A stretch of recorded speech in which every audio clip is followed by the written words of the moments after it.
Hello everyone, માદેવર to all. તમારું સ્વાગત છે મારી ચેનલ ગુજરાતી ઝાયકા હબમાં. આજના વેલેન્ટાઇન ડે માટે સ્પેશિયલ તમારા માટે હું લઈને આવી છું હેલ્ધીએસ્ટ વર્ઝન ચોકલેટ ટ્રફલ બ્રાઉની. હવે આ બ્રાઉની છે એ હેલ્ધી વર્ઝન એટલા માટે છે કે આ હું આપણે ઘઉંના લોટમાંથી બનાવશું અને એ પણ ખૂબ જ ઝડપથી બની જશે અને ફૂલ ટુ ચોકલેટથી લોડેડ. હવે જો વેલેન્ટાઇન ડે પર આપણે બહારનું અનહાઇજેનિક ફૂડ આપણા વેલેન્ટાઇનને ખવડાવવા કરતાં ખૂબ જ ઝડપથી ઘરે બની જશે તમારા માટે વેલેન્ટાઇન ડેની સ્પેશિયલ એવી ચોકલેટ ટ્રફલ બ્રાઉની. અને એ પણ મેઇન વાત, એની એક સ્પેશિયલ વાત તમારી સાથે શેર કરું કે કોઈ પણ જાતના મેઝરમેન્ટના કપ વગર આજે આપણે પરફેક્ટ બ્રાઉની બનાવીને તમને બતાવીશ. કે નહીં, તમારે અત્યાર સુધી મેં ઘણા બધા વિડીયોઝ જોયા છે, પણ દરેકમાં શું કરે છે કે લોકો કાં તો મેઝરમેન્ટથી મતલબ કહેશે મેઝરમેન્ટ કપ હશે અથવા તો ગ્રામમાં કહેશે તમને. હવે તમારી પાસે કંઈ વજન કાંટો તો ઘરે હોવાનું નથી કે તમે એક એક વસ્તુ ગ્રામમાં કરો અથવા તમે પ્રોવિઝનમાંથી એ વસ્તુ પરચેસ કરો, પણ જે ઇન્ગ્રીડિયન્ટ ઘરમાં ઓલરેડી અવેલેબલ છે એ ઇન્ગ્રીડિયન્ટને બહાર પરચેસ કરવાની તો કંઈ જરૂરત નથી, એને જોખાવા જવાની પણ જરૂરત નથી. છતાં પણ પરફેક્ટ બ્રાઉની તમારી બનીને ઘરે ફટાફટ રેડી થઈ જશે ઓનલી 7 મિનિટની અંદર. તો ચાલો ફટાફટ જોઈ લઈએ કે કઈ રીતે બને છે આ ચોકલેટ ટ્રફલ બ્રાઉની.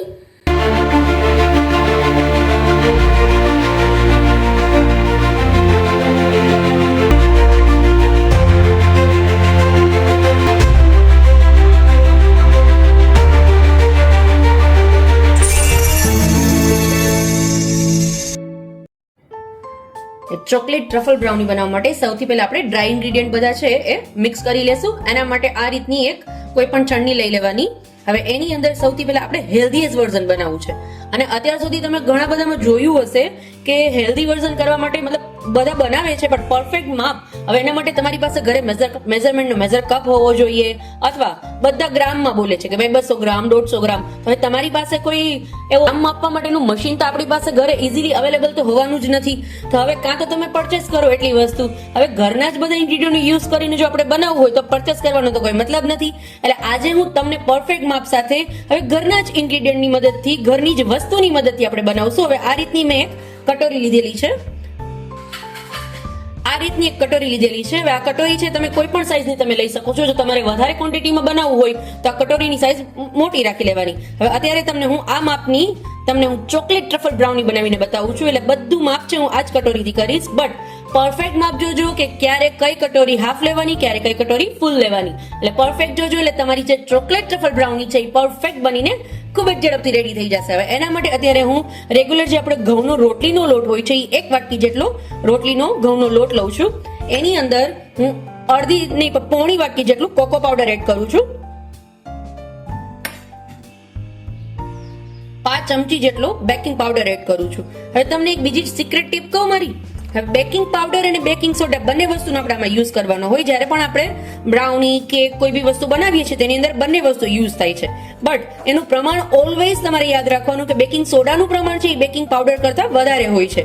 ક્યારેય બેકિંગ પાવડરનું પ્રમાણ વધારે એડ નહીં કરી દેવાનું, નહીં તો શું થશે તમારા કેકની અંદર ટોટલી એનો જ સ્મેલ આવશે. હવે એટલા માટે હું અત્યારે આની અંદર બેકિંગ પાવડરનું પ્રમાણ છે એ બેકિંગ સોડા કરતા ઓછું રાખશો. અત્યારે હું 5 ચમચી જેટલો બેકિંગ પાવડર એડ કરું છું અને બધા ઇન્ગ્રીડિયન્ટને એકદમ સરસ આ રીતે મિક્સ કરી લેશું અને એક બાઉલમાં ટ્રાન્સફર કરી લઈશ. મારા ડ્રાય ઇન્ગ્રીડિયન્ટ બધા મિક્સ થઈને રેડી થઈ ગયા છે. હવે આને હું સાઈડ પર રાખી દેશું અને આપણે હવે જે આપણા મેલ્ટેડ લિક્વિડના જે ઇન્ગ્રીડિયન્ટ છે એ બધા મિક્સ કરી લેશું. એની અંદર મારા ડ્રાય ઇન્ગ્રીડિયન્ટ મિક્સ કરીશ. હવે એની અંદર સૌથી પહેલા હું સેમ આ જ વાટકીનું માપ લઈ અને મેલ્ટેડ ચોકલેટ મેં કરીને રાખેલી હતી, ડાર્ક ચોકલેટ છે જેને મેલ્ટ કરીને રાખેલી છે, એને એડ કરીશ. સેમ એ જ 1 વાટકી જેટલી ચોકલેટને મેં મેલ્ટ કરીને રાખેલી છે.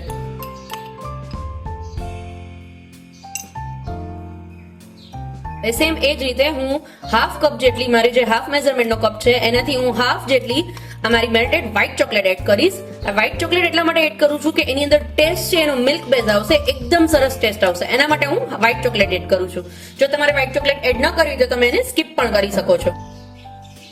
સેમ એ જ મેઝરમેન્ટથી ફ્લેવરલેસ સનફ્લાવર ઓઇલ આવે છે એને આની અંદર એડ કરશું અને એકદમ સરસ બંનેને પહેલા મિક્સ કરી લેશું. મારા ચોકલેટની અંદર ઓઇલ મારું બધું એકદમ સરસ મિક્સ કરી લઈશ. આ જ વખતે આ વેલેન્ટાઇન ડે પર આપણે આપણા વેલેન્ટાઇનને આ રીતે હેલ્ધી વર્ઝન બ્રાઉની બનાવીને જરૂરથી ખવડાવીએ. બીકોઝ આ એટલી ઈઝી પણ છે બનાવી લાસ્ટ સુધી જોજો વિડીયો, એટલે તમને સાવ ઈઝી લાગશે. ઈઝી પણ છે અને સાથે સાથે હેલ્ધી પણ છે. હવે બહારનું અનહાઇજેનિક ફૂડ અથવા પેક સ્ટોર ફૂડ તમારે ખાવું એના કરતા બેટર વે એ છે કે ખૂબ જ ઝડપથી જો હેલ્ધી વર્ઝન તમે ઘરે બનાવી શકતા હો, અને એ પણ સાવ ઈઝી ટ્રીક સાથે, તો આજ વખતે જરૂરથી ટ્રાય કરીએ. એકદમ સરસ મિક્સ થઈ ગયું છે. હવે આપણે એગલેસ બનાવવું છે, તો એના માટે નહીં તો આ સ્ટેજ પર તમે એગ એડ કરી શકો, બટ જો હું અત્યારે એગલેસ બનાવું છું તો એના માટે હું 1 વાટકી જેટલું દહીં એડ કરીશ. એની અંદર જે ઘરનું મોડું દહીં છે એને એડ કરશું અને એકદમ સરસ મિક્સ કરી લેશું.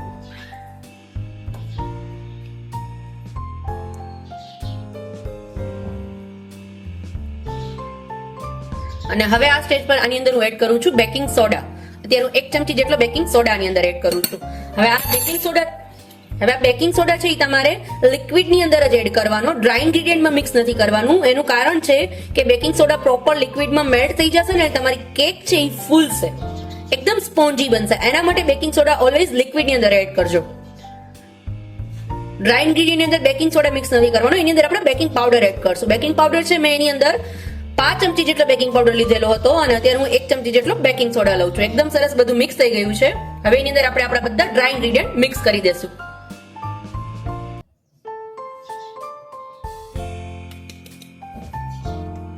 અને એને એકદમ સરસ મિક્સ કરી લેવાનું.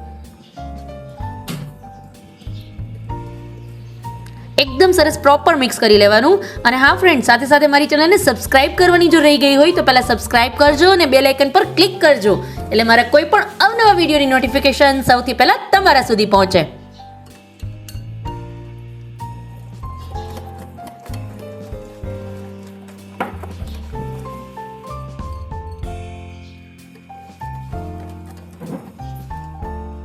એકદમ સરસ રેડી છે. હવે જ્યારે પણ હું બ્રાઉની બનાવું છું ને, તો એનું જે કેકમાં રિબિન કન્સિસ્ટન્સી આપણે રાખીએ છીએ ને, એ બ્રાઉનીમાં નથી રાખવાની. બીકોઝ બ્રાઉની છે એ થોડી ટ્રફલ ટાઈપ, મતલબ આમ સ્પોન્જી જ હશે, બટ આપણે ચોકલેટ ટ્રફલ બ્રાઉની બનાવી છે કે ફૂલ ટુ ચોકલેટનો ટેસ્ટ આવે. અને આ બ્રાઉની પણ જ્યારે પણ બનાવી છે ને આપણે, ત્યારે આ રીતની એની કન્સિસ્ટન્સી રાખવાની. જુઓ તમે, આ રીતે સાવ લિક્વિડ નથી કરવાની, આ રીતની એની કન્સિસ્ટન્સી આપણે રાખશું. અને આ સ્ટેજ પર આની અંદર હું 3 થી 4 ટીપા જેટલું ચોકલેટ એસેન્સ ના એડ કરું છું.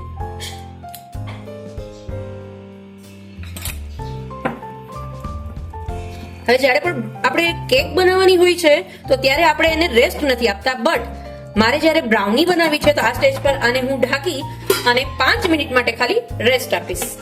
ત્યાં સુધીમાં આપણે આપણું કેક ટીન તૈયાર કરી લઈએ. મેં આ રીતનું એલ્યુમિનિયમનું એક કેક ટીન લીધેલું છે, જેની અંદર હું એને પહેલા ગ્રીસ કરી લઈશ. એટલે થોડું અમથું એમાં પહેલા ઓઇલ સ્પ્રિંકલ કરીશ અને ફરતું ઓઇલથી પહેલા ગ્રીસ કરી લેશું.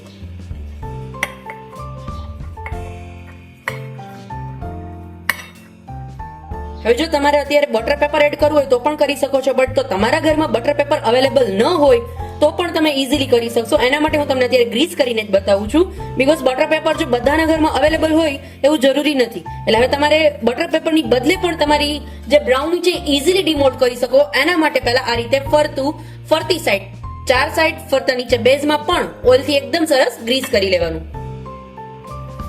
ગ્રીસ કરી લીધા પછી એની અંદર હું 1 ચમચી જેટલો મારો રેગ્યુલર જે ઘઉંનો લોટ આવે છે એને સ્પ્રિંકલ કરી અને આ રીતે ટેપ કરી અને ફરતું આખું કવર કરી લઈશ.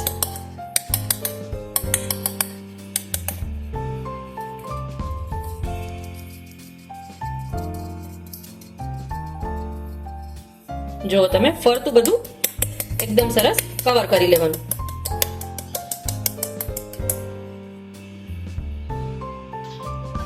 અને એકદમ સરસ અને ટેપ કરીને એક્સ્ટ્રા બધો જે લોટ છે એ બહાર કાઢી લેશું. અને હવે આપણું જે બેટર આપણે કરીને રેડી કરેલું છે એને આની અંદર આપણે એડ કરી લેશું.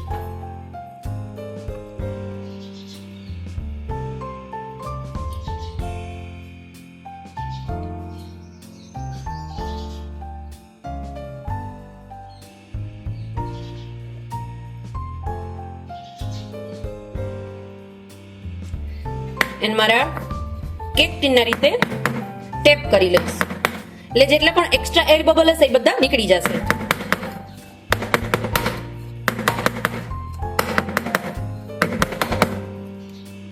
એન્ડ આની અંદર આ રીતે મેં ડાર્ક ચોકલેટના રીતે પીસીસ કરીને રાખેલા છે, એને આની અંદર આપણે એડ કરશું.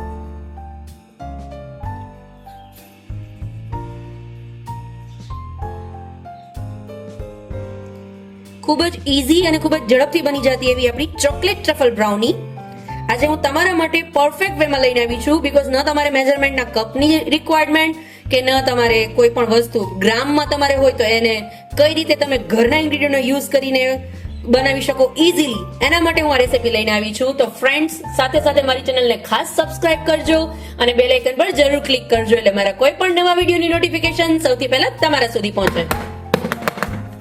હવે આને હું 7 મિનિટ માટે માઇક્રોવેવ કરી લઈશ. જો મારી બ્રાઉની છે chocolate brownie, chocolate truffle brownie બનીને રેડી છે. હવે એને હું તમને ડિમોલ્ડ કરીને પણ બતાવી દઉં. એકદમ ઇઝીલી ડિમોલ્ડ થઈ જશે. જોજો તમે, જોઈ લો તમે. આ રીતે પહેલા ચપ્પુની મદદથી ફરતી કિનારી આ રીતે કરી લેશું.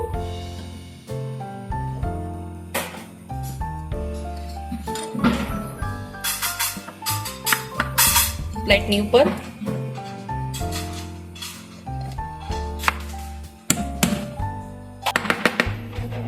અને આ રીતે. વાવ, લુક એટ ધીસ. જો તમે કેટલી સરસ બનીને રેડી થઈ ગઈ છે. તમારે એક વાતનું ખાસ ધ્યાન રાખવાનું, જ્યારે પણ તમે ડિમોલ્ડ કરો છો ને તો એ ઠંડુ હોવું જોઈએ. જો તમારે ગરમ ગરમ એન્જોય કરવું છે તો ડિમોલ્ડ કર્યા વગર જ એને તમે ઉપરથી આ રીતે ડાર્ક ચોકલેટથી ડેકોરેટ કરીને ગરમ ગરમ પણ એન્જોય કરી શકો છો.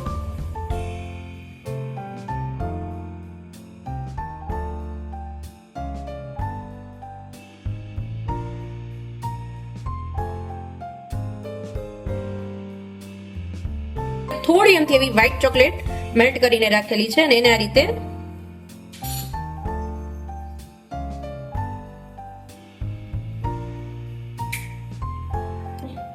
ટૂથપીકની મદદથી એમાં રીતે ડિઝાઇન કરી લેશું.